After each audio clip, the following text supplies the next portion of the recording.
And good evening. Hello, welcome everybody. It's Beaufort County's House of Cards, a cold November 17th. Welcome to everyone. Glad you are here. Can you believe it? Next week is Thanksgiving. Unbelievable. I thought we just finished Halloween. It's amazing how time goes by. And yes, if you joined in at the very beginning, you saw our little disclaimer we have to do now. There it is again. How cute is that? Yeah.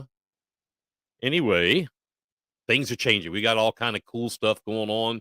We've got a new system coming in. We've got a brand new DJ drop. Locked and loaded. Let's go. Big Patriot Radio. Blues, news, country pop, and classic rock. Oh man, you're going to hear that throughout the night here on Beaufort County's House of Cards. And Big Patriot Radio is coming real soon. Want to tell you all, we got a lot of stuff going on tonight. Wow, what a show. We've got all kind of stuff loaded up. Welcome everybody coming in, whether you're on Facebook or YouTube. And hey, if you're on YouTube, or tell your friends about YouTube, we need to get those YouTube subscribers up big time. So get on there on YouTube, to our YouTube channel. It's Beaufort County's House of Cards. Subscribe to the channel. It doesn't cost anything. Just click the subscribe button, and that keeps our numbers going up, puts us higher up the watch list and things like that. We want to say, before we get started with a lot of good stuff, I want to say happy birthday. Happy birthday to good friend Helen Spalding. It is your birthday. You're probably going to shoot me for doing this, but happy birthday. And dear, you don't look a day over 27. So happy birthday to you. If you are in the need for real estate services in Bluffton, Beaufort, Hilton Head, you need to check out and contact Diane Ressler with Exit Realty Hilton Head. She's an expert. She's my go-to when it comes to real estate. She should be yours too. What an advisor. She's courteous, honest, competent, and professional. Call Denise Ressler, 412-979-6297. That's 412-979-6297 for Denise Ressler and Exit Realty of Hilton Head, Bluffton, and Beaufort. You will not be disappointed. And let her know that you heard about her here on the House of Cards and Big Patriot Radio. So what do we have on board for tonight? Well, we're going to go back to the news. Had a couple of news things happen today. And recently, the first thing is today, if you hadn't heard, Democratic Speaker of the House, Nancy Pelosi, today resigned from any future leadership positions in the Democratic Party. In effect, she kind of was fired. Now that the GOP has 218 seats and there's still 6 or 7 seats in play, we'll talk about that in a little while. But they reached the 218 threshold, so now the GOP will have a Speaker of the House and the majority. She is exactly, Kirk. Let's party. I agree. Not that I wish anything bad on her, but I really don't like her. I really don't like her for a lot of reasons. I can't think of anything good other than she's going to resign. Anyway, election day was 9 days ago. 9 days ago, we had election day. There are still races that aren't confirmed. And I'm not talking about Herschel Walker and Reverend Warnock or whatever he is. I'm not talking about them. They have a runoff. I'm talking about before that. We have races that aren't tabulated. They're still counting. 6 House seats in play still. Obviously, 1 Senate seat. That's a runoff. 6 House seats still in play. Folks, there are third world countries that use blue ink or purple ink on your finger. Not even a paper ballot. They use ink. And they're done. Same day. In the United States, our system is so screwed up. We're 9 days in, and we still don't have. And hey, there are still votes being dropped off. Arizona, Atlanta, other places around the country. Now, Hardliners on the left will say you all are conspiracies. And wait a minute, back up. There are also some on the right that actually say this as well. There's nothing wrong with our election system. It's perfectly fine. You all are making this stuff up. No, they're not. No, they're not. They're still dropping votes off, for gosh sakes. 9 days in, we can't have a tabulation. One thing, I'll have to give it to 45 the other night when he said same day voting, paper ballots. Period. That's it. That's what needs to happen. The machines are bad. They're broken. They're deceitful. They're dishonest. They need to go away. I've seen it with my own eyes. I can give you a personal testimony how crooked the machines are. 9 days in, we're still counting. Final news piece for tonight. Today, the Hilton Head school campus of Beaufort County school system was put on lockdown around 11:50 so a.m. this morning after gunfire was reported. School authorities and the Beaufort County Sheriff's Office said it was not. They discovered that it was not on the school property. Those gunshots, they believe, came from the Gumtree Road area. The lockdown was lifted at about 1:10 or so p.m. There was no injuries, nothing like that at the schools. But it's good to know that. Next week, next Thursday, we will not be having a live show due to Thanksgiving. I will probably be, what do they call it? With tryptophan or something. I'll be probably passed out asleep from turkey or whatever. I don't know what we're having. I probably should know that. Anyway, we will have a show. It'll be taped during the week and then rebroadcast at that time. So please check it out. It'll come. You get the alerts now. You'll get them then. You just won't get to see me live, and I won't get to talk to you live. By the way, please, like Kirk did, jump in on your chat screen on YouTube or Facebook, however you're watching. And if you have something you want to add, good, bad, otherwise, please go for it. This is free transparency in action. So please let us hear from you. Love to hear from you. Tell us what you think and things like that. Let's see. We do have a big show tonight. As always, we do welcome those comments and opinions. Just put them on the chat bar. There's a note here. Yes, please subscribe to our YouTube channel. Also, if you feel interested, they on the screen now. Check out patreon.com/Beaufort House of Cards. Our videos, our live streams, our programs are all free. The radio will be free, no charge. It's just not free to put it on. So we'd love to have your help. We appreciate those folks that are members of Patreon with us and have joined memberships and monthly. It means so much. We appreciate that. Patreon.com Beaufort/Beaufort House of Cards.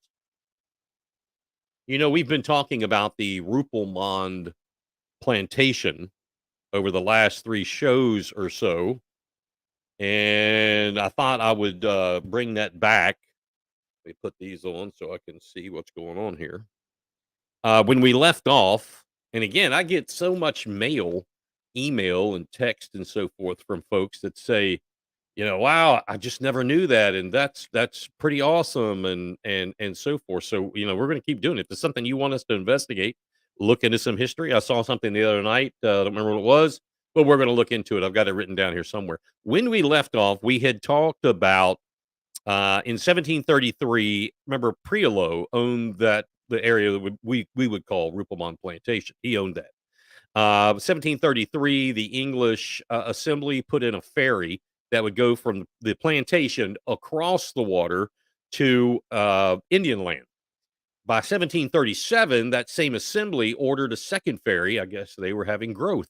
Maybe they had a 1% sales tax then. Who knows? Anyway, a second ferry a mile to the west of there or towards away from the Sea Islands on Cochrane's Point to the mainland plantation belonging to a guy named Hugh Bryan. Hugh Bryan, and now that name will come back here in a minute. The charge was less. It wasn't as expensive as Priolo's ferry, etc. It was part of the uh, Charleston to Savannah, Savannah to Pocatello route, so it was very important. Anyway, Hugh Bryan later on would become Priolo's son-in-law. How is that? Because he married Mary Priolo in 1744. So there was a little connection. The ferry blossomed into a love affair with Hugh Bryan and Mary Priolo.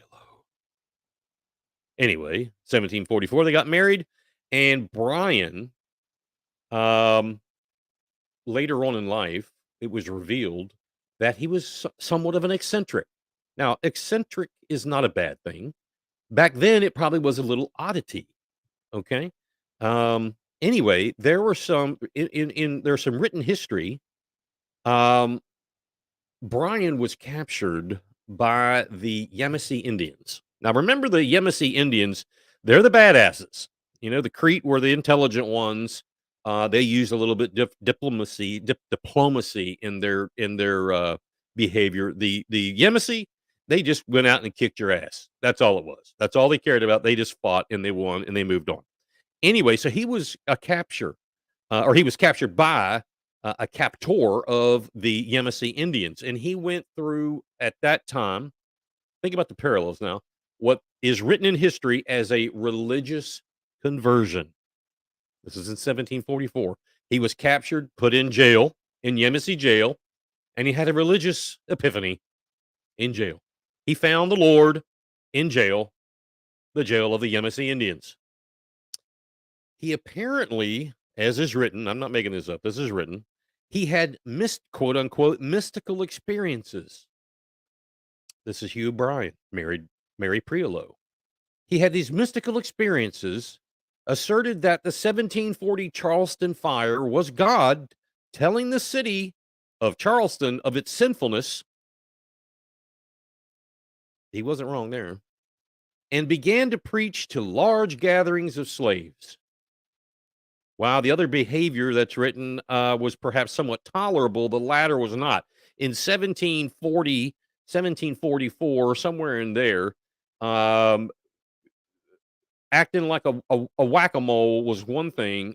Preaching the mystical experiences to large gathering of slaves, that was a no-no. Why? Because they feared of an uprising. Okay. He was charged, Hugh Bryan, with stirring an insurrection. How about that? An insurrection, a charge which he denied, claiming that Satan had overtaken his body in 1740 some odd. Did Hugh Bryan. So the old man, moving forward, the old man Priolo, he died in Charleston about 1752. Now we're going to skate through the 1700s going towards the Civil War, or actually the Revolutionary War, then we hit the Civil War. Anyway, old man Priolo died in Charleston in 1752, and he had one hell of a estate in Charleston and back here in Beaufort County. It was uncharacteristically large. The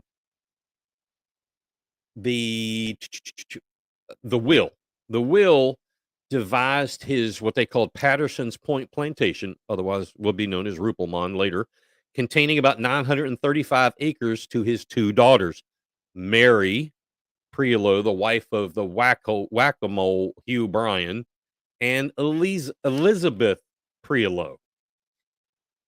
Elizabeth Priolo acquired a majority interest in her father's Port Royal plantation, going to be known as Rouplemont, and a wedding was planned. Then it was postponed. Then it was planned, and again it was postponed. At the same time, while Elizabeth was getting ready to marry, and that person was George Ruppel, or Rupel. Don't know how I'm going to say Rupel. All right, George Rupel. Finally, once they buried her sister, obviously there was something going on because it's very sketchy about that time. They did have the wedding. Now, George, he arrived in Charleston about 10 years earlier than that. And almost immediately, he succeeded in being appointed a searcher of the customs at Charleston. Now, I had to look that up. What was a searcher of customs?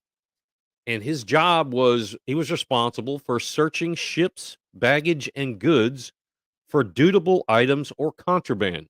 So he was kind of like the TSA, the treasurer, the tax collector, getting locked up abroad, all that. That's what George Ruppel did. He never resigned that post ever, but then he held other positions. Later on, he was deputy collector of customs and deputy postmaster. So not only did he collect taxes, he also collected the money, or I guess he stored the money, and then he was the postman. Anyway, later on, when he married Elizabeth Priolo during all this, he became a landowner because she had the property. What's half is hers, or what's half is his, and what's hers is hers. He was elected to represent the St. Helena parish.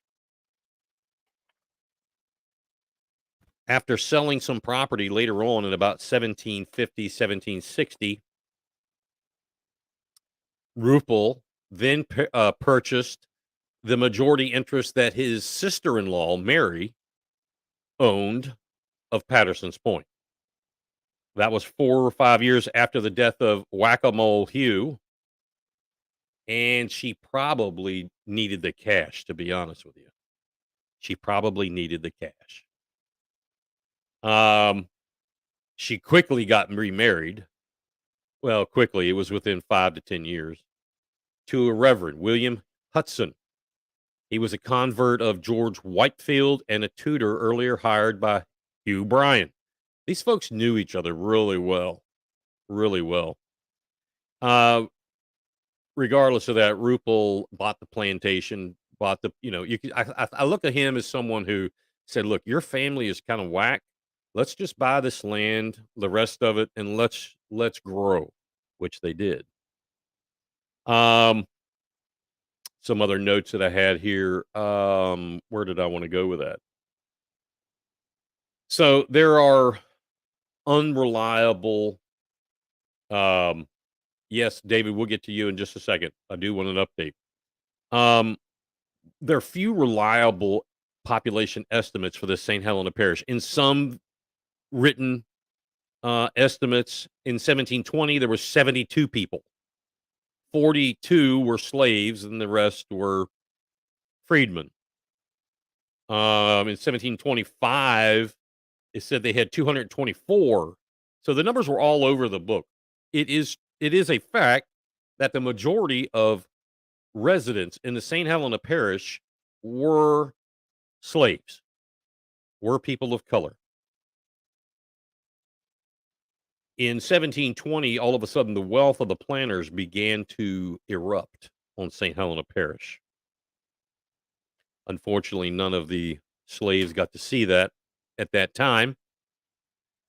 Then, as the American Revolution loomed closer, the conditions deteriorated. 1774 was the last full year of royal government in South Carolina. The power and respect toward the King of England was visibly fading. People were getting a little pissed. And South Carolinians formed what amounted to a shadow government, ready to step in at the right moment. The assembly was largely kept out of session in an effort to prevent the passage of yet more seditious acts. There was a struggle between the king and the South Carolinians. Now, not all South Carolinians were ardent supporters of a revolution. As a matter of fact, they were far from it. South Carolina was exceptional, some writers in the 1700s said. The planters were extraordinarily wealthy. Remember, the seeds or the crops that they grew. This was king cotton. This was Sea Island cotton. At that time, the finest cotton in the world. The long strands of cotton could only be found on the Sea Islands of South Carolina in St. Helena Parish. These people were ridiculously wealthy. You could probably say that the planters of St. Helena Parish in the 1700s, they were the Mark Zuckerbergs and Jeff Bezos of that time. Charleston was the gem of the southern seaboard, so these planters would be here during the week, if they were here at all, and they would take their money back to Charleston. That's where the parties were and the extracurricular activities. That all happened in Charleston. The area was characterized by the wealth built upon the backs of African American slaves and social and cultural issues. The Low Country maintained closer links with Britain and the British Caribbean than did any other part of America. Very interesting. We were on the cusp of a revolution, yet those who were making serious bank still didn't want to bite the hand that fed it. Allegiance to that revolution was far from solid, and this may account for some of the often changing allegiances of Beaufort's citizens. Nothing is really known about the activities at George Ruppel's plantation that he had now, and now we are in 1775. He attracted attention to himself in a dispute over the king's mail. Remember, he was the postmaster. 1775, he was placed under arrest and confined along with other officers of the crown in his house. He was placed on home arrest, house arrest. He was given a little band that goes around his ankle at the time. It was about this time in 1775 that Ruppel wrote to a gentleman named Anthony Todd, complaining of the harassment faced by friends of the government. At some point during the war, it was after 1775, but at least before 1779, somewhere in there, George Ruppel and his sons were apparently exiled to England. Time to take a boat ride, boys. Although his wife and daughter remained in South Carolina, likely in Charleston at their residence up on King or Meeting, somewhere in there, not back here at the plantation. Way too dangerous. By 1782, George and his son came back to South Carolina from merry old England. And given his long service, given his long service to the crown, as well as his duties as a customs official, remember, he still was a customs official. It's quite strange that he managed somehow to weather, if you will, the revolution. Savannah at this time fell. Savannah fell to the British. At the end of December 1778, Beaufort was placed in clear threat of the British Army.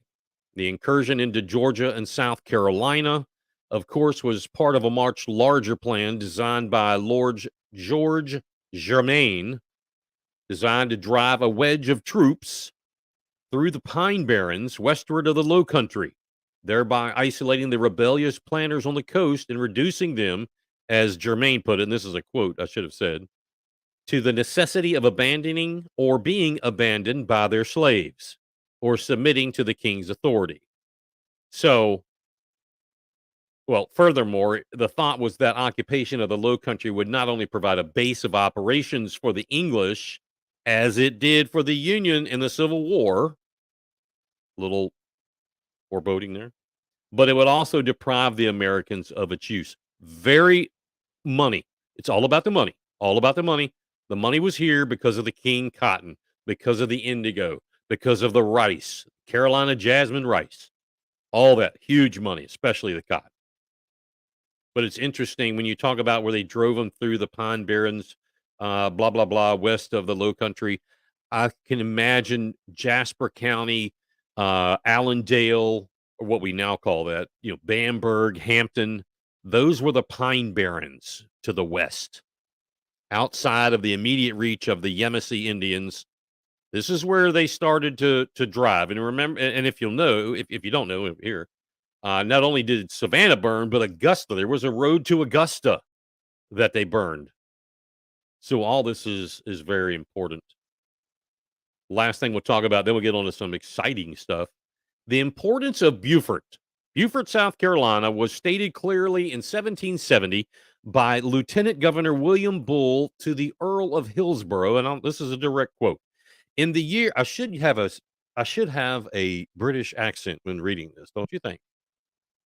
In the year 1731, by direction from the Lords of the Admiralty, Captain Gascoigne, in His Majesty's ship the Scarborough, surveyed the bar and harbor with great accuracy and found 21 feet of water at low tide, and the flood rising about 7 feet. I have been informed by several captains of His Majesty's ships that the bar is wide enough to allow a ship to turn in or out against the wind. A 70-gun ship may come over this bar and run within a mile of Beaufort town. About a mile and a half below Beaufort stands Fort Littleton, mounted with 15 cannon, 24, 12, and 9-pounders. It is built with tabby, a composition of oyster shells and lime-like soft stones. It has barracks for 100 men, though the provincial establishment is only one gunner. A small garrison here in the time of war would secure the town of Beaufort from the insults of the privateers. The English. The English. And we'll leave that there, and we'll come back again another time, and we'll press forward to get to the Civil War, where it really gets amped up.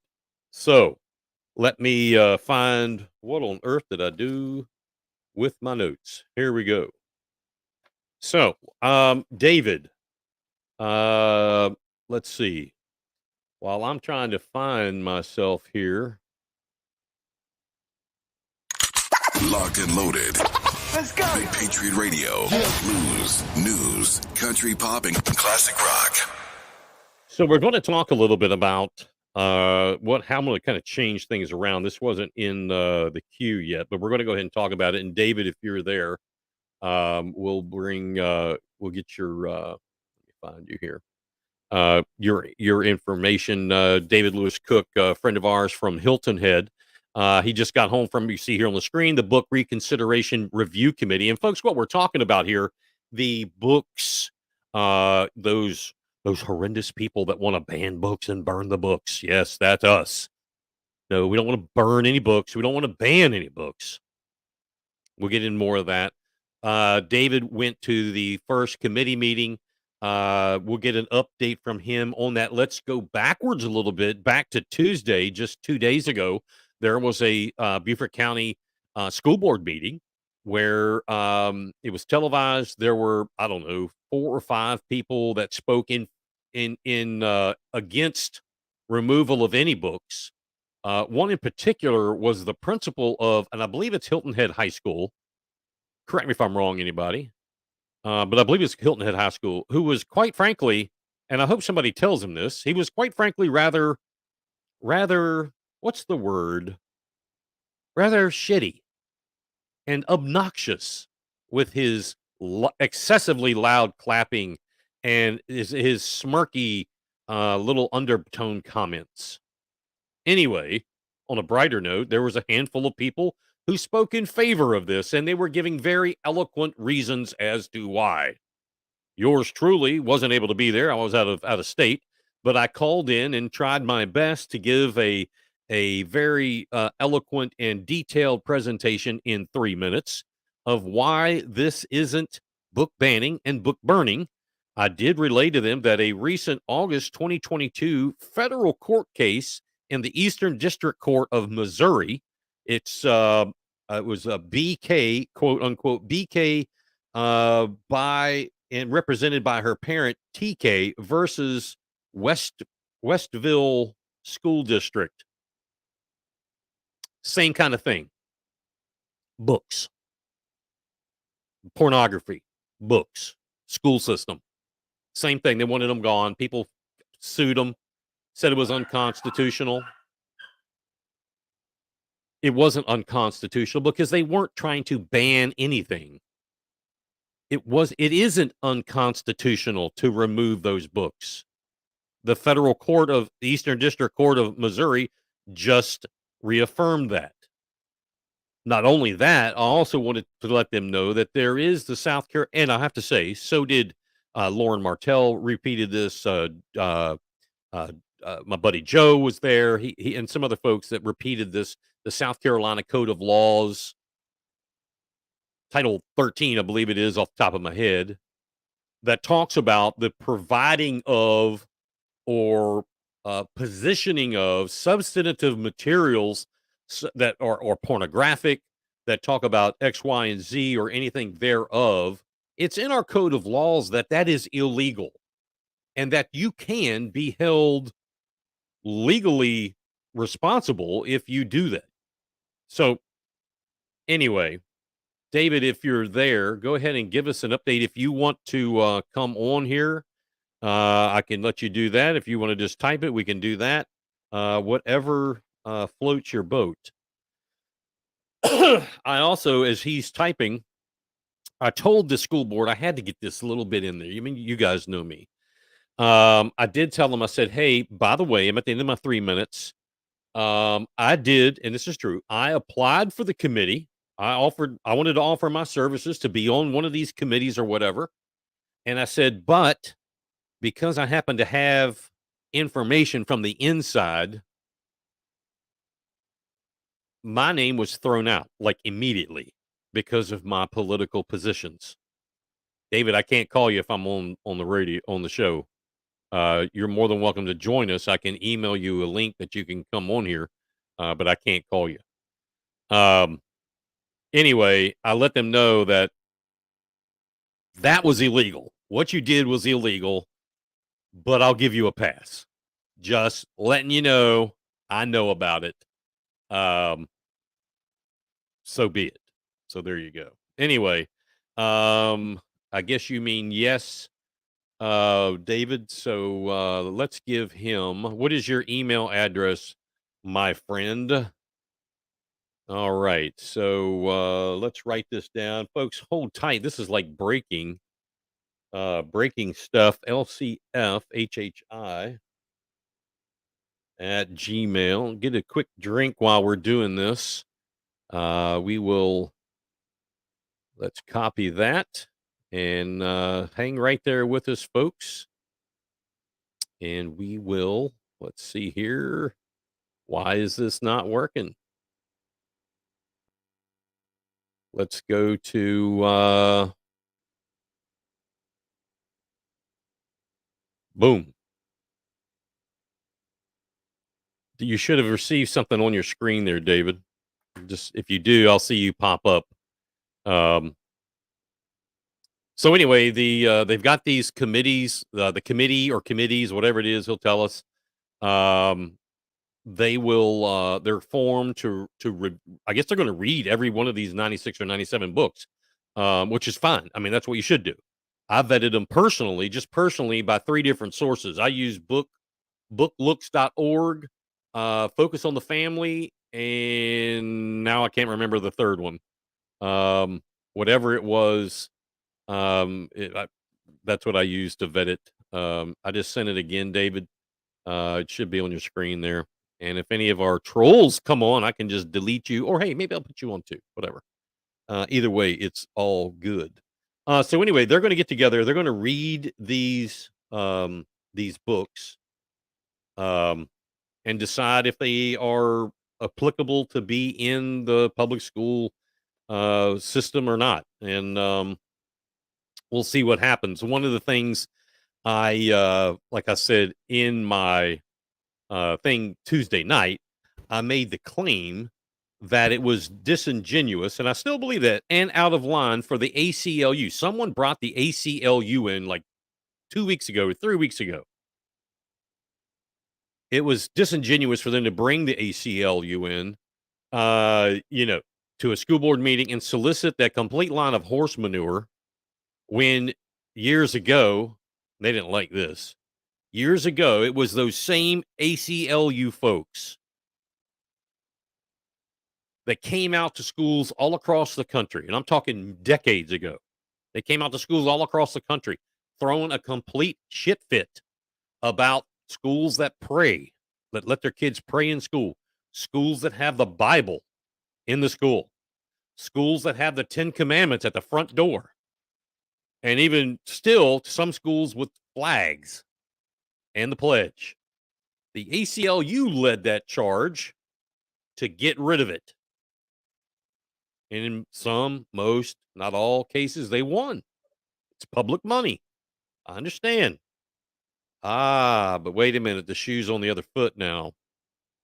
Now the shoe's on the other foot. Now they want to put filth back in the schools. Now they want to put filth back in the schools. Is it really about the kids to the ACLU, or is it because they've got a liberal progressive mental problem? Let's think about that. So I decided, and I told the ACLU later on, I said, you need to quit being the laughing stock of the handmaidens of the Democratic Party. And the handmaidens, actually, of the unions. That's the problem with them. So I reached out to the ACLU. I said, you know what? I'm gonna see if they'll help me. I reached out to them 3 times. I reached out to them. I said, my rights have been violated. My children's rights have been violated as parents. My grandchildren's rights have been violated. I want you to represent me because my rights have been trampled on, stamped on, pooped on, and I want you to help me.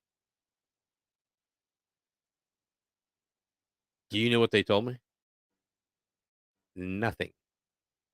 Because I don't fit their narrative.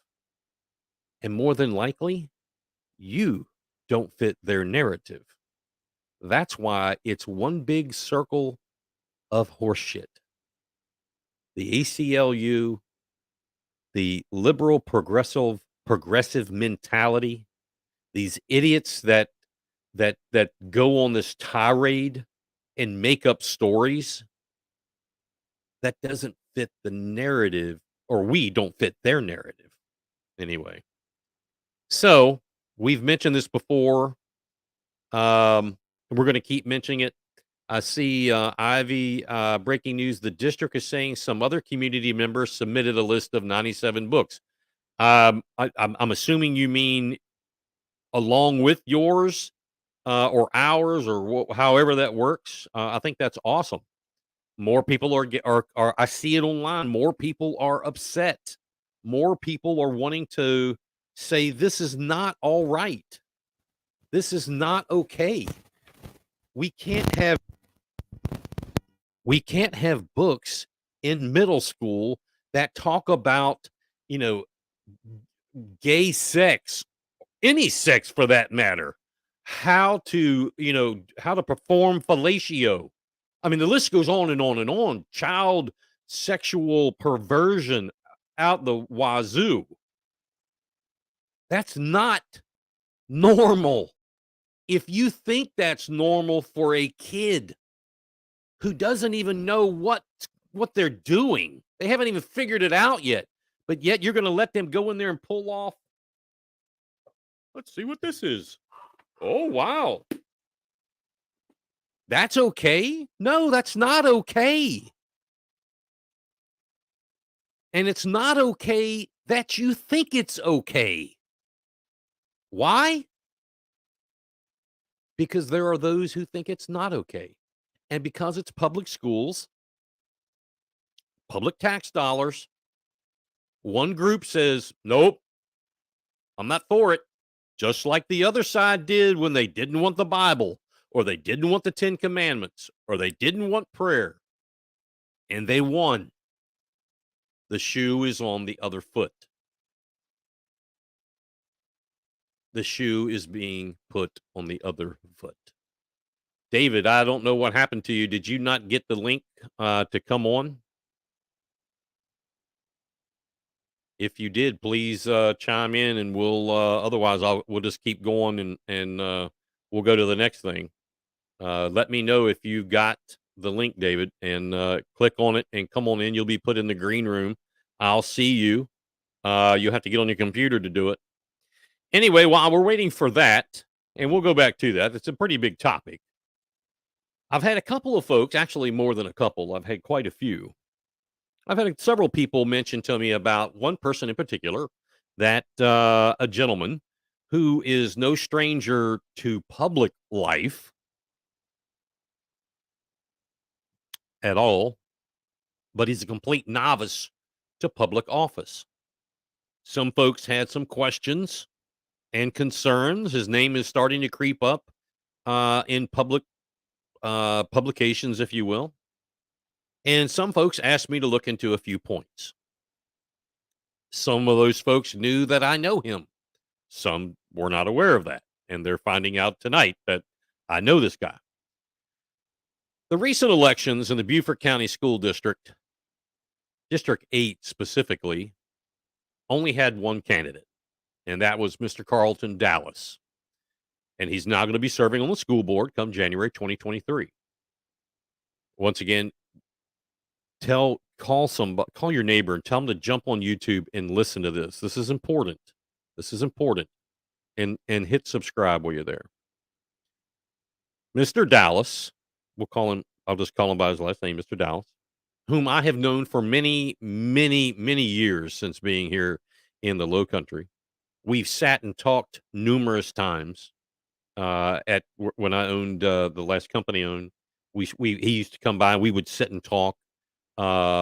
Very eloquent. The man is very well educated. I don't have any problem with him.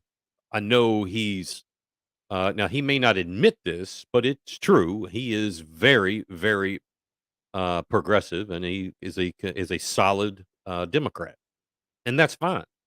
I have talks with Democrats all the time. He has a well-documented professional and business life here in the U.S. and actually around the world. What was in question here lately was some following items. So Mr. Dallas is founder of a consulting firm, a business called Business Attract. It's quoted as an organization dedicated toward growing the Hilton Head Low Country economy. End quote. In other publications, it's termed as a volunteer organization that is focused on supporting the region's economic development.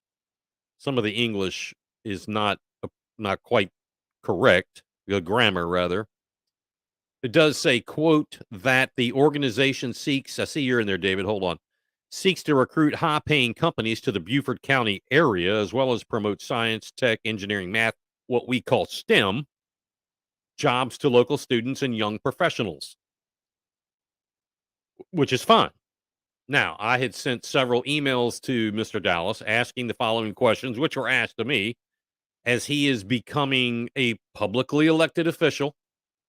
Transparency is key, and any elected official must answer questions. You cannot deflect. You cannot be dilatory. You cannot run and hide, or your career in political office is over. You cannot do it. I've said that from the moment I got elected, and I'll keep saying it. If you have an elected official that runs and hides or doesn't answer the phone or read their email or doesn't have town halls, they need to be replaced right away. Period. All right. We'll get to those questions here in just a second. Locked and loaded. Let's go. Big Patriot Radio. Blues, news, country pop, and classic rock. We have David Cook. Hey, David, you're in the studio now. Can you see me? Yes. Hey, buddy, how are you, sir? I'm good. How you doing? I'm doing very well. So, I kind of we started in somewhere else, put that on pause, come back to you were at the meeting tonight. Tell us what took place. I have no idea, so I'm interested. we got in there, and it was kind of interesting to me when I pulled up. I was shocked to see Bluffton PD had a car there, and the head of district security was there also. So I walked in behind Mr. Grisham from district security, and Dr. Bruder was there. Went into the room. People that had already started the presentation. I was a couple minutes late, but there was about 28 people, so 4 committees. We had 4 books. They went through the steps that we need to follow as far as reviewing the material. What the paperwork, they gave us the paperwork. They gave us all our own books. We're instructed. We're allowed to mark them up. They have very specific rubric that you have to work through in determining how you're going to vote as to whether or not you're going to keep the books. It's interesting in one of the areas for, I think it's education. I don't know if it's educational suitability or significance, but they give you a choice of K through 5, 6 through 8, or 9 through 12. So they don't give you a choice for none. So interesting. Yeah. I raised several questions, which I'm sure didn't make anyone happy. And in a couple cases, some of the people that were sitting as part of the committees tried to answer them instead of letting Dr. Stratos answer. Really? So I knew, it was kind of funny. I asked one question about, when reading these books, should we read them through the eyes of a middle schooler or a high schooler? Do we know if the book came from a middle school or a high school? And the answer was, well, no, you just read the book and decide for yourself. And I said, no, I mean, we're trying to determine how a middle schooler is going to digest this material. That's really how, in my opinion, that was met with opposition right away. A woman said to me, well, that's biased. We don't want to be biased when we read the books. And I said, well, no, actually, you want the proper lens when you read this. Right. But I said, biased is the committee itself that is comprised of 7 people, 4 of which are paid by the school district. I said, that's biased. So, very true. So yeah. So, very few questions. I think the last 15 minutes of the meeting, I asked the majority of the questions. Voting. When you come to vote, you vote in order to keep a book. It only has to have a majority vote. So 4 votes out of 7 to keep a book, instead of what I would think for something like this, you would need to have a 100% consensus. Otherwise, you have opposition from the community. Absolutely. And I explained, you don't want to be facing legal action. So that's why you want consensus. Someone can still, and Dr. Stratus is very patient, and she's very polite and very nice about everything. And she said, well, we do have an appeal process. So if someone thinks that something should be removed or something should be kept, there's an appeals process. So they're comfortable with the process. But in my opinion, after reading the case, it's Board of Education of Island Trees School District versus Pico. And in there is where they cite the constitutionality of removing books from a school library. And they specifically say if the material is not suitable for or educational suitability, then it can be removed. What they not, based on the content. What they're not going to remove is something that is a matter of opinion or a point of view. Like, my point of view is that this book is no good because it has this. So, but if it doesn't have, it's not suitable for educational material, which in many cases, the books on this list are not suitable to be educational material. If not all. Yeah, exactly. So that case was it was decided both ways. In the case with Pico, I had to read about that. I wanted to learn about it because basically it tells us how that decision can be made, and the process that we're using. There is no due process. It's arbitrary. You have, first of all, you have a biased committee, and when I questioned about the voting, the district policy, not policy, I want to say regulation, does not stipulate whether it is majority or 100% consensus to keep a book. So it's, again, we're arbitrary. So if this ever gets challenged in court, I'm not a lawyer, but I do have a little bit of common sense, and this tells me that it doesn't follow due process. None of No, it does. no. You know, I would imagine if it was super majority, I would probably be able to swallow that pill. Common sense, though, would say it's either all in or not. Right. But I mean, who am I? So tell Yeah, me, is it going to be made public that who's on these committees? I believe that information is going to be public. I'm under the impression that they're doing that out of transparency. However, I know there are certain things that I think private citizens can do to protect their Sure. identity. That they can. I think they can make requests to, Right. under certain circumstances, they don't want to be identified. Which would be a little strange in this. I mean, with this particular very, very widely talked about thing, if you went into this, putting your name in the hat and said, "Well, I don't want anybody to know it's me," I mean, that would be a little strange, don't you think? Yeah, I mean, I got to be honest with you. Personally, I don't want to be identified. I have 2 kids in the schools, and I Right. don't want them to be Okay. targeted by I administrators. understand that. And so it's a safety reason for my kids. Otherwise, Uh, I would not care. Yep, I respect that. That's true. Well, Yeah, what about, when you walked in the room, did you feel like, man, I'm on this island by myself? Or, was there somebody there to say, hey, Dave, man, I got you. We're in this together. I walked in and eyeballed the police officer sitting there in the back of the room and shook hands with Grissom, and I greeted Dr. Stratus.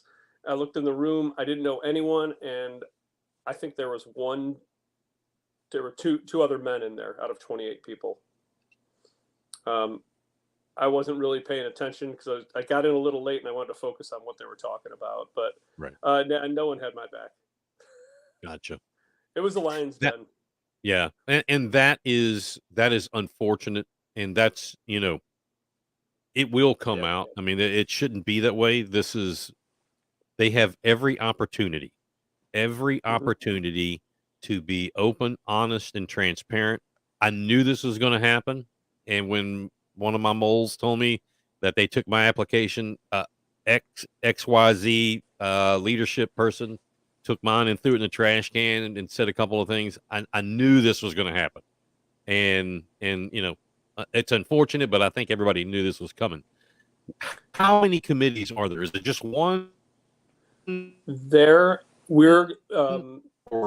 gonna review 4 books, and there are 4 committees, and there is 1 committee for each book. And the 4 books they selected, Dr. Stratus told us that they were requested by educators because I believe the 4 books we're reviewing, they intend on using in the classroom. And I know one, it was something about, I can't remember, something about a wallflower was the title. The Perks of Being a Wallflower, I think, is the name of the book. And I know that a student a couple weeks ago spoke over in Beaufort at the board meeting about not being able to read that book in class. I don't know what's in the book. I saw some excerpts from it, and I can't understand why it's in a classroom, but I haven't read the book, so I don't know the educational value. There could be good value. You can't really tell until you read it. I'm not going to judge anything. I know what my belief system is, and that's what's going to guide me through this. And sure. I prayed a lot about being involved in this, and it's God's work. This is my path. And I appreciate that. I think most level-headed, common-thinking people, forward-thinking people appreciate that as well.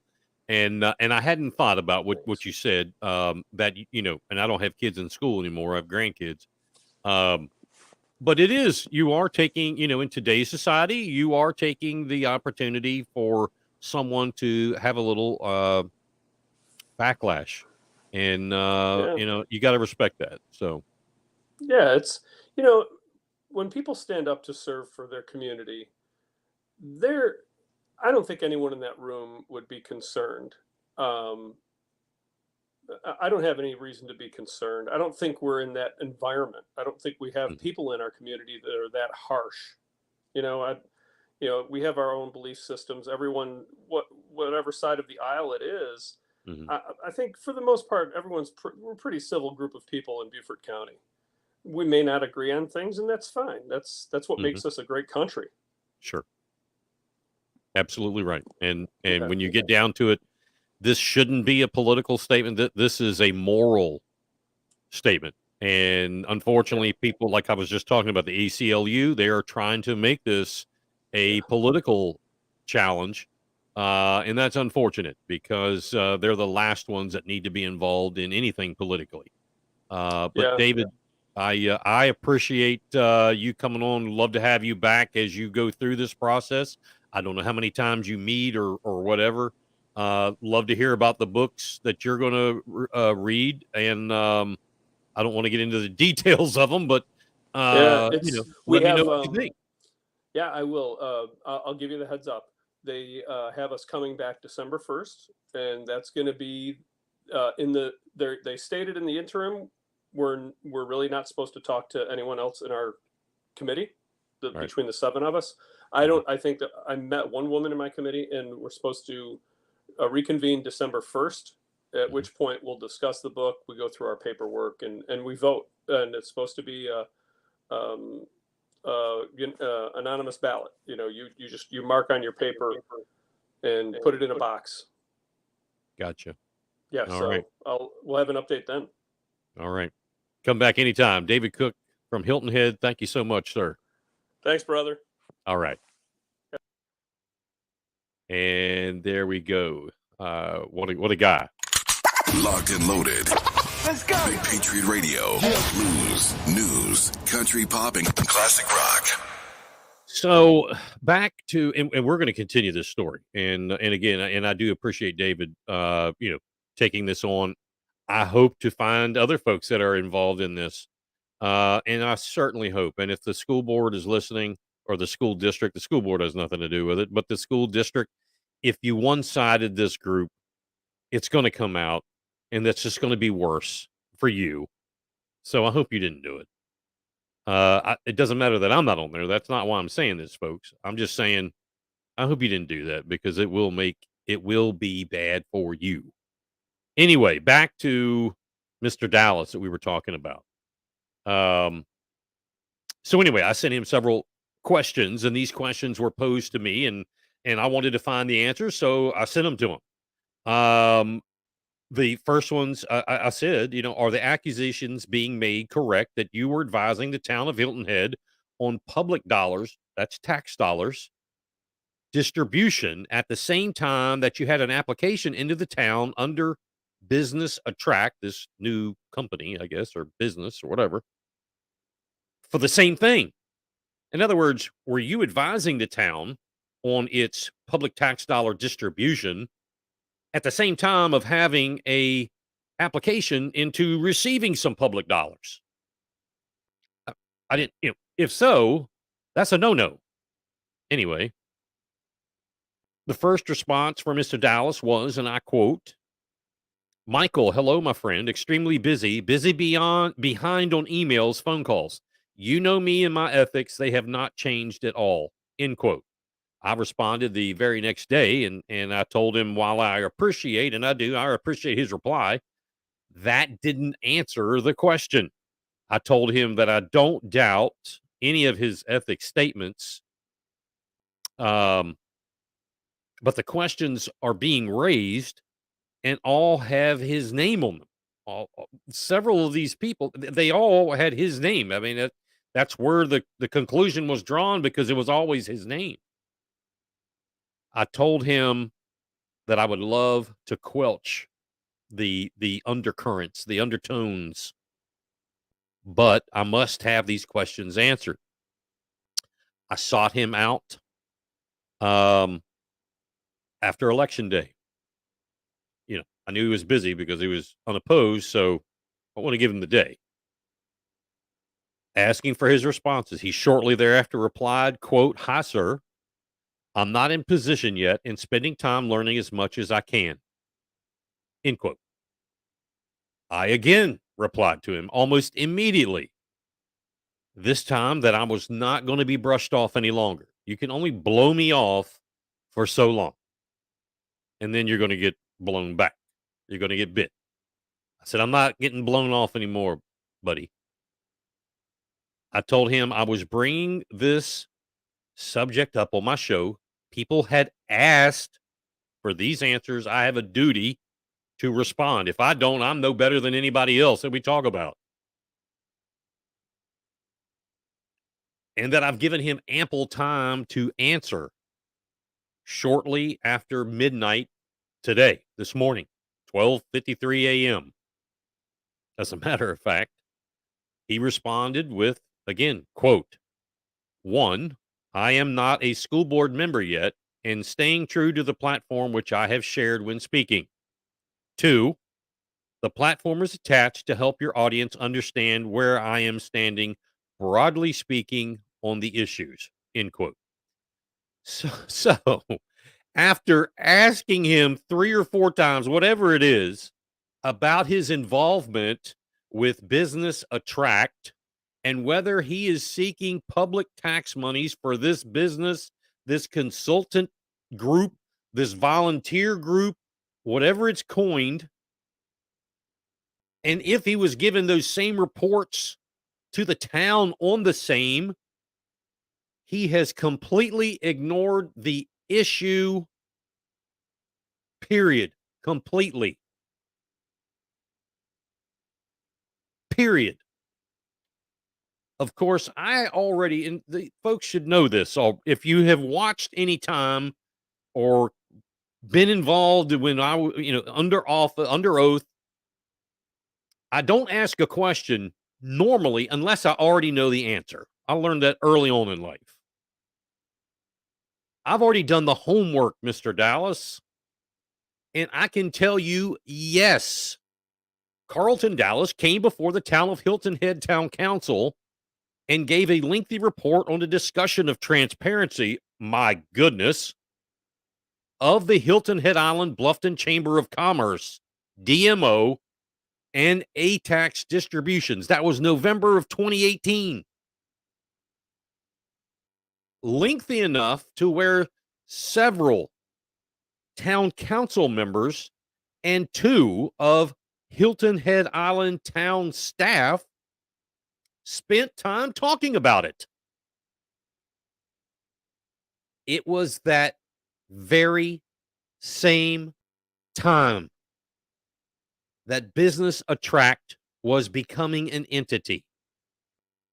Look, I would love nothing else than to prove Mr. Dallas completely legitimate here with this, innocent, whatever you want to call it.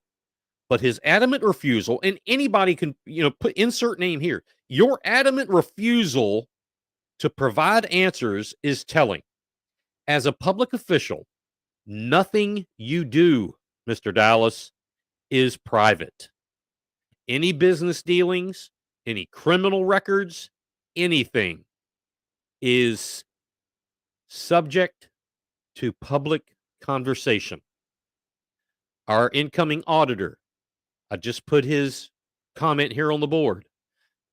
He says, and I haven't talked to him today, I was told by many lawyers that you are a public official once elections are over, whether in position or not. True.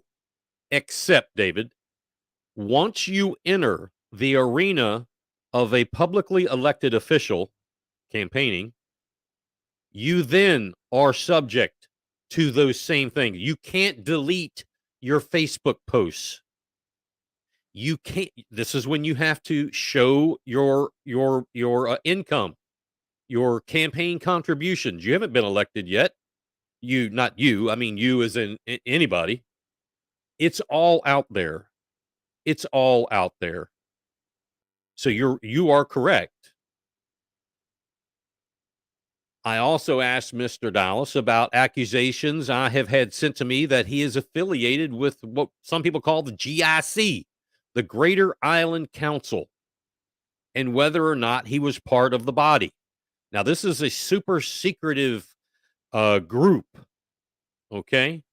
I asked him during these same 3 or 4 emails if he is or ever was president of the body, the Greater Island Council. I asked him if the body ever has or does receive public tax dollars. In all these 3 or 4 attempts to get these questions answered, I asked it over and over just to repeat myself because I like typing extra.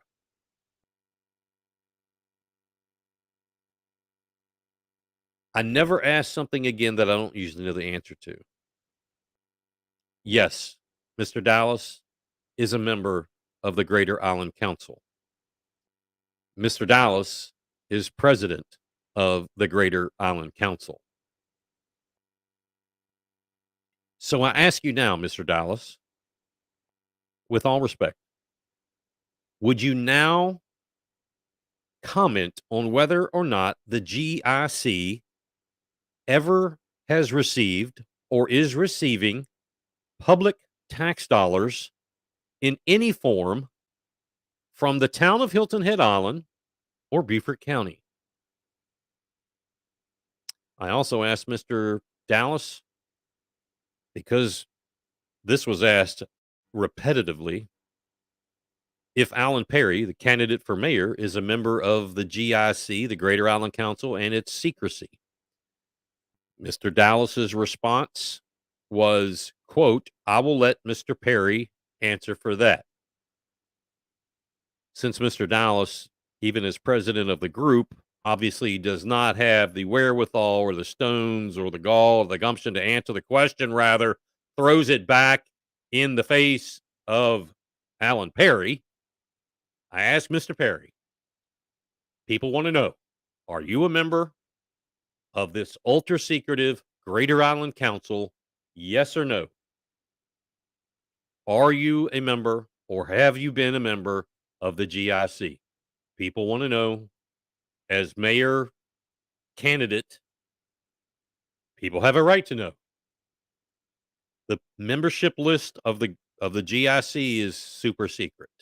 Now, I do know some folks that are on there because not everybody keeps a tight lip. Stu Rodman's on there. Glenn Stanford's on there. I mean, this list goes on and on and on. Same cast of characters. They get wrapped around the axle of corruption time and time again, seems like. Just for clarification and real transparency, because this was asked as well. I have never been a member. I have never applied. I have never been asked, and I will never entertain the thought of being a member of the GIC, the Greater Island Council. So you can end that right there. What an interesting turn of events we have here in Beaufort County. Locked and loaded. Let's go. Big Patriot Radio. Blues, news, country pop, and classic rock. So there was recently, and it is 10 minutes after 8 o'clock. And again, Helen, I hope you're watching. Happy birthday, Helen Spalding. Great gal. Great lady there. So we talked about the school board and this Tuesday meeting, and now David Cook is on the committee. That's awesome. I wanted you all to. Well, I think I'll change this around just a little bit. We don't talk about very often the Murdaugh mystery. And we don't talk about it because it's on every other channel, and why clog up what we're talking about? Because other people do such a great job at it. You know, Mandy Matney and Liz Farrell, they do a great job with their podcast, and my buddy Will over at Fitz News does a good job. And so we haven't had much to say about it or the other crimes that are around it. But something's happened recently that is actually kind of funny. You know, Russell Lafitte, he was either the president of Palmetto State or VP of Palmetto State Bank, whatever. He's a big wheel, Palmetto State Bank. He's accused of these largesse financial crimes with Alex Murdaugh and he's on federal trial right now up in Charleston. If you follow the trial, this looks like by all accounts that he is trying, almost that his attorneys are trying to send him to federal prison. His guilt really is all but guaranteed. I mean, and this is my opinion, which means zero. The judge hasn't asked me for my opinion yet. Everyone who has testified for him and his team is even incriminating the guy. And they don't look upset about it.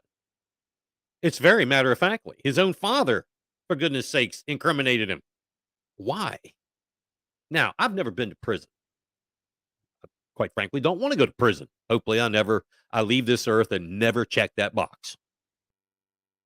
But I've always heard that if you're going to go to prison, go to federal prison. Now, the days of Club Fed, as they used to call it, I think those are probably gone. Maybe not, but probably. But so it made me very curious. What is the shape of federal prisons now for the white collar crime, fellas and ladies? So I looked into it, and there are actually some medium to low security federal prison camps. I guess they're all considered medium, I guess. I don't know. That they have coined the modern era of Club Fed. But why, thank you for asking. Yes, I happen to have them here. One is in Yankton, South Dakota. In Yankton, South Dakota, the fledgling metropolis that it is of the northern tundra, there is a defunct college that they turned into a prison. It's in the middle of the town, the growing town of Yankton, South Dakota. It has community programming within the prison. Prisoners leave during the day. They're involved in the community, in work, volunteerism, and they come back at nighttime. That's rough. Texarkana, Texas. This federal facility, this federal prison camp, not a prison, but a prison camp, features not only a drug and alcohol rehabilitation suite, unlike rehabilitation centers. This is a suite, a drug and alcohol rehab suite, but recreational ponds stocked for fishing. It's known for its fishing. By all means, if you go to Texarkana's federal camp, bring your fishing pole. And in Englewood, Colorado, the federal prison camp there is known, apparently, throughout this part of life as the most laid-back federal prison in the system. More so than Texarkana or Yankton, South Dakota. So I say all that in the fact that maybe Club Fed is not dead. Maybe that is where the best place for Lafitte is to go. While his buddy, Alec Murdaugh, is, if he is not found guilty, that would be unbelievable. I just don't know how it could happen. But he probably needs to get out of town. Russell Lafitte does. So why not go somewhere where you can fish? Or if you had a drinking problem or smoked a little too much dope, get it fixed. Or hang out with the Yanktonians. Because that's what federal prisons do. We are at 16 after the hour. Locked and loaded. Let's go. Big Patriot Radio. Blues, Big Patriot, news, country pop, Big Patriot Radio is rock. coming to the airwaves. Real quickly, we want to talk about the Hilton Head mayoral race. And you still have plenty of time. If you want to get comments in here, please go online to your chat room. Please tell folks to go to the YouTube channel and subscribe. Please subscribe. We need to get that list, those subscribers up. We need to build that up so more and more people can see this show. So the Hilton Head mayoral race started off as 4 contenders. John Cleary backed out due to reasons that I can't remember. It dwindled down to Joanne Orishak, Alan Perry, and Michael Santomaro. Mr. Cleary still received a pretty decent size vote, as a matter of fact. He was on the ballot because it was too late to have him pulled off because of printing, I guess. Neither of the top two candidates, neither one got 50% plus one. So it goes to a runoff. So if you take Santomaro's votes, I don't know how many there were. I think he had 800. You take John Cleary's votes, and I think there was like 1,100, 1,200, somewhere in there. I don't know. It doesn't matter. Those votes got to be split up. And then there may be some on the fence of either. So there's a runoff, and it's coming. I think 16, 17, 18 is early voting, which is a scam. And then the 22nd is, and I guess that's happening now. I guess. I don't know. I don't live on Hilton Head. Anyway, this channel sent out an invitation to both Joanne Orishak and Alan Perry, as I did during the original race. I did then about having them on for a forum, a debate. I heard back from Ms. Orishak. She said, absolutely. I heard back from Mr. Perry, who said, I'm too busy, but I'll send somebody in my place. And I said, no, I don't think that's good for me or you. That was a rookie. That was really, really bad to say that, Alan. And then Michael Santomaro said, yeah, I'll do it. Eventually, Mr. Santomaro had some family emergencies. He couldn't do it. So we did it we had a forum with Ms. Orishak by herself. Move forward. Now we have a runoff. So I have sent them both, rather, the invitation to do it again. Ms. Orishak said, absolutely. Anytime, anywhere. David can. So if they can add you, Mike, to a ballot, why can't they take someone off? That's a good question. That's a damn good question. That's why you are the auditor. That's why, folks, right there. If you auditor material, you think of that stuff. I'm not auditor material. So anyway, I still haven't heard back from Mr. Perry. I haven't heard yes, no, kiss my ass, or anything. I haven't heard from him. Now, there is a group on Hilton Head Island. It's the same group that got more than 10,000 or so signatures on a petition to demand the independent review of the whole bridge issue that Beaufort County's trying to strong arm, and the current mayor on Hilton Head doesn't have the stones enough to stand up. Whatever. The independent reviews, the thing that Senator Davis was leading, and the county council under Stu Rodman and Joe Passament pretty much said this to Senator Davis, which was completely abhorrent. They should be ashamed of doing that. The group asked publicly to Ms. Orishak and to Mr. Perry, do you support the independent review desired by more than 10,000 signatories? Now, they both did answer. They both answered. What do they do, says my good friend Alan. What does who do? What does who do? You got me there. I don't remember. I don't know what you're talking about. They both answered, and I'll get to you, Alan, when I see it, because I don't know what you're talking about. They both answered. Mrs. Orishak responded with, quote, I support the original MOU and plan for independent review of the corridor project as negotiated by Senator Tom Davis in his 7/15/22 letter to town and county councils, end quote. I completely understand what she just said.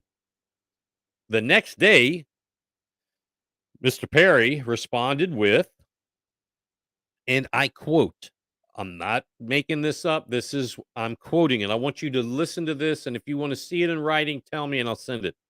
Quote, when elected mayor and with agreement of majority of council members, I will propose a broader scope for this review, including whether the current SCDOT project design will deliver Hilton Head Island guiding principles, whether significant design alternatives could improve the project's performance or lower its environmental impact or cost, and a complete end-to-end forecast of change of traffic patterns and the impact on congestion on 278 and on the neighborhood roads that connect to 278. I will propose a panel of resident experts to evaluate the consultant study findings, which must also be transparently disclosed to our residents at large. After sufficient opportunity to gather feedback, make modifications, and eventually develop community buy-in, Town Council will be ready on granting municipal consent for this project. End quote. Exactly. So my response to that is this. I mean, come on, Alan. And I hope he's watching. I don't know if he watches the show or not, but come on, Alan. I've known you a long, long time, and you and I both know that right there, that was a word salad. I don't know who wrote that for you or who gave you different sentences to put together. That's a word salad. That's all that is. And you've gone around your wrist to get to your elbow. It's evasive. It's dilatory. It's deflection. I honestly wonder, Mr. Perry, if you even understand what you really just said. Just answer the question. I had posed this out there on Facebook, and someone said, well, he does. They both agree for it. They're both behind it. Not if you read this. I'm not sure what he wants to do. I'm not sure if he wants to start over again. I'm not sure if he agrees with the county. I'm not sure if he agrees with me. I'm not sure if he agrees with himself. I don't know. I have absolutely no idea. I would love to know, and hopefully he'll get with us and let us know. Locked and loaded. Let's go. Big Patriot Radio. Blues, news, country pop, and classic rock. Anyway, this channel supports, until I'm shown something else. Let me throw me a bone here. Throw me a bone. This channel supports Joanne Orshak for Town of Hilton Head Mayor, and I hope you do as well. Alan said, what do they do? I'm assuming you mean what do Joanne Orshak and what does Alan Perry do for a living? I guess that's what you mean. Joanne has committed to be a full-time mayor. I don't know if she's well, I take that back. She was working I guess as a freelancer with a paper or a news local news source, and I can't remember the name of it to save my life. But she's dedicated her. She's came out and said, "I'll be a full-time mayor." Mr. Perry is a mortgage lender in real estate lending, that kind of stuff. I guess that's what you mean. 25 minutes past the hour, we're almost done, and I think I have saved. Well, it's not the best for last, but it is interesting. I haven't mentioned Jodan Lee in some time now. Now, not because there wasn't anything, corruptive or newsworthy or divisive or anything like that. Yes, Joanne works for the Low Country Inside Track.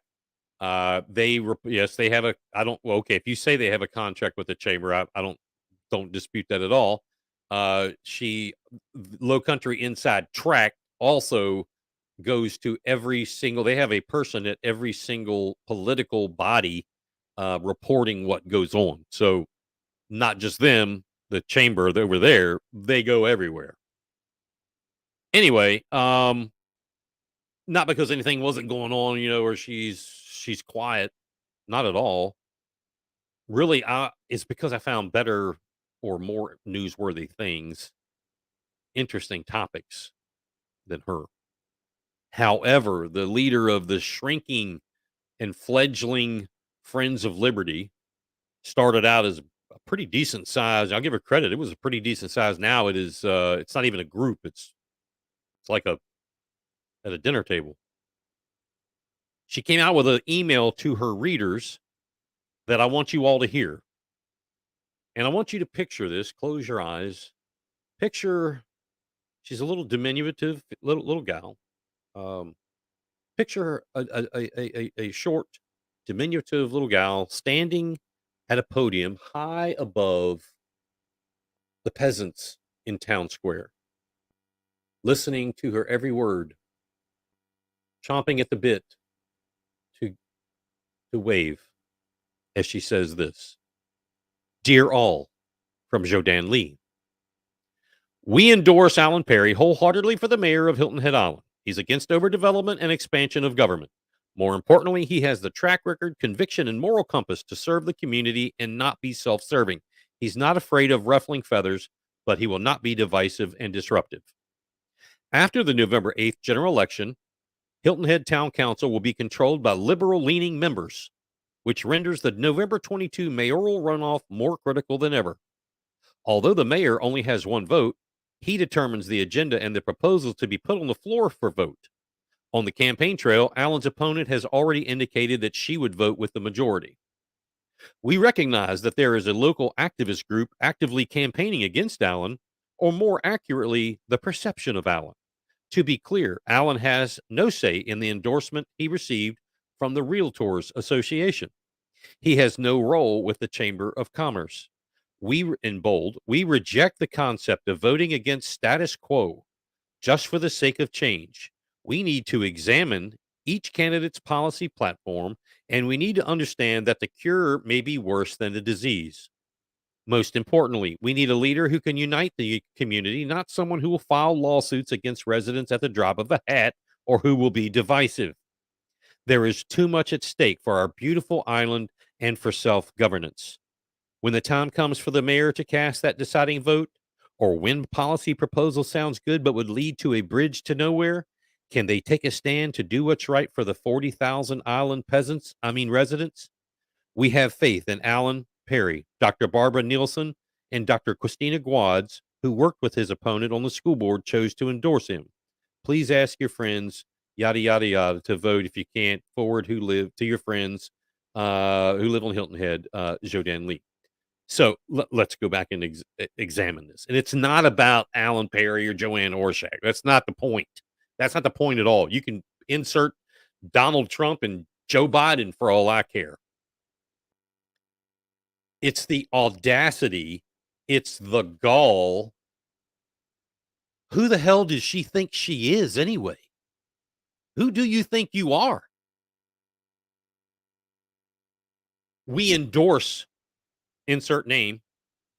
This is to the members of her little community, not to mention, and I'll tell you about this in a minute, she hijacked the email addresses, apparently, because all of a sudden people who have no desire to be a part of that group are getting her emails, and they all happen to be members of the GOP.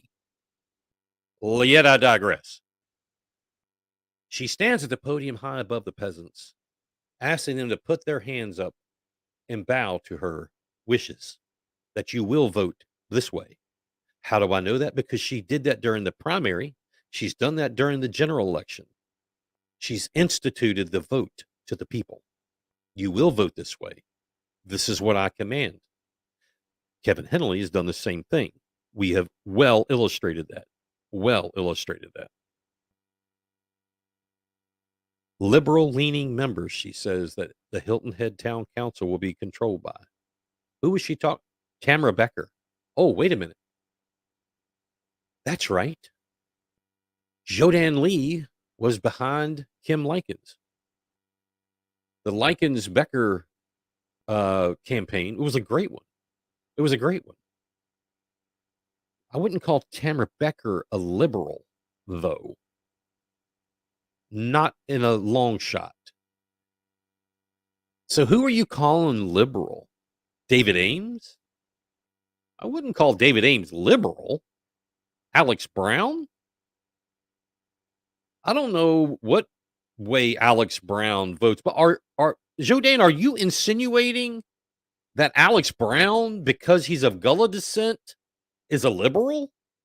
Are you insinuating that, or what? Why do you say that?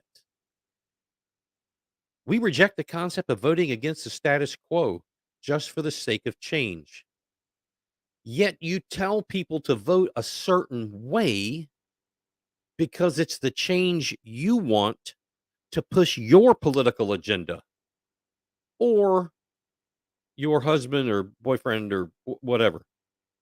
The political agenda is there. We know that. Anyway, I hope you did detect in her opening the "we endorse" part of this. Who do you think you are? Her unprofessionalism in this letter, in sending this letter, in sending this email is enormous. It's enormous. It's it's unrivaled. The the the audacity. Now, she is excellent. I will tell you this. She is excellent at not allowing opposition to her choice to be heard. That's right. From the primary through November 17th, she does a bang up job with her little minion out front, parting the seas for her. She is excellent at not allowing opposition to her choice to be heard. There's multiple videos of her speaking, or at least trying to, on different subjects that she doesn't understand what she's talking about. The one most particularly interesting to me is in Beaufort at I guess that's the VFW, where a lot of patriots got up, and she got up to speak afterwards and demanded that the chairman give her more time. Fortunately, and I'll give you a pat on the back on that, Kevin Henley, you said no. They had whatever, 1 or 2 minutes. That's all you get. She tries to ramrod the meetings. She's done that to the Hilton Head Island Republican Club. Oh, how do you know that? You don't go there. I have been there. I have been there, and I have people there. Every time you meet, I get a phone call. I get a video. This isn't rocket science, people. We know what goes on. We know Kevin Henley bangs on the desk or the table. We know Jodan's secrets. The corruption is going to stop. Someone somewhere told her that all of Beaufort County actually gives a damn what she says, does, or thinks. I've resorted to believing that. Someone somewhere has convinced her that Beaufort County gives a damn. She wrote a bill or helped write a bill. She wrote it, and then legislator staff actually changed it, called the Election Integrity Bill, and snowballed a ton of legislators.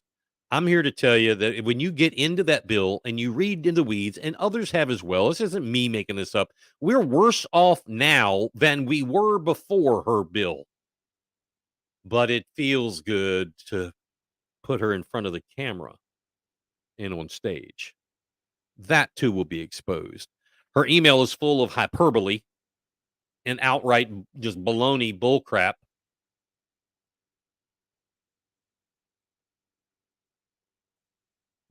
She cannot she cannot stand behind her comments and will refute what I just said, what I just read, which was copied and pasted. She will refute those at every instance. I guarantee you, because she watches this.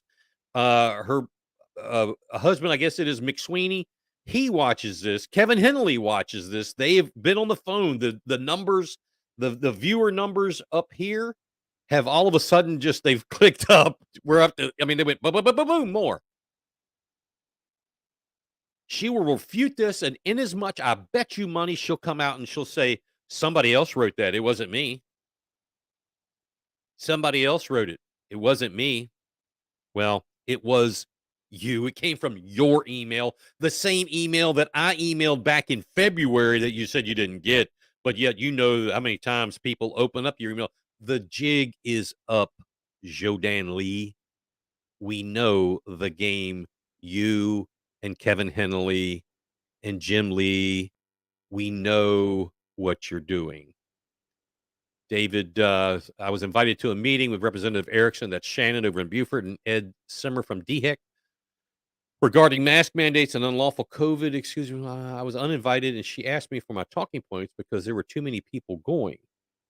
Jodan's who I'm referring to. Okay. Maybe I don't understand. I don't understand. Alan. Oh, what do they do? He said earlier, what do they do? I thought you meant what does Joanne Orszak and Alan Perry do? You mean what the GIC, not the CIB. That is the GIC, the Greater Island Council. Well, it's a secretive organization. It's a shadow council. What their purpose is, I don't know. I'm not a member. Never wanted to be. Never will be. Can't tell you. Don't know. You'd have to ask somebody there if they'll even answer it. I do know if you start thumbing through pages of corruption, the people's names overwhelmingly are GIC members. Now, one will say, well, you just said it's secret. How do you know? Well, because people talk. People run their mouth. It comes out. They all do. It's no secret. Even Stu Rodman used to talk about the GIC. And he's, he's one of the ringleaders. So it's the secret society on the island. So anyway, that is what's going to happen. Mark my words. Start looking in your email now. And yes, by the way, Jodan, I do get your emails. They are sent to me by someone in your groups. So I get them. We see them.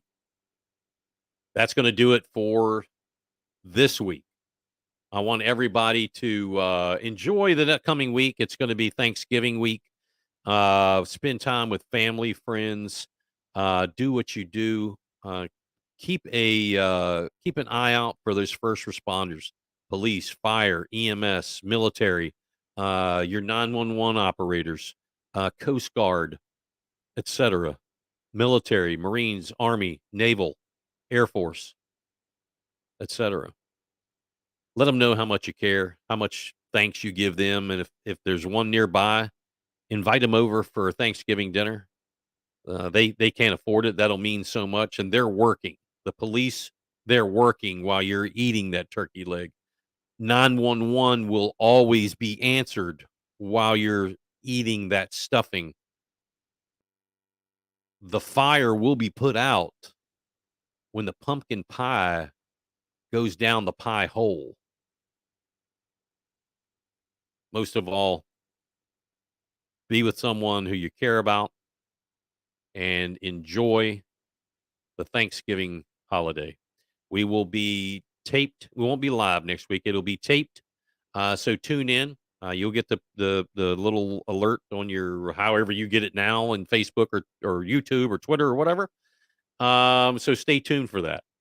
We'll let you know when it happens. And we'll talk to you very soon. God bless and good night.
Radio. Blues, news, country pop, and classic rock.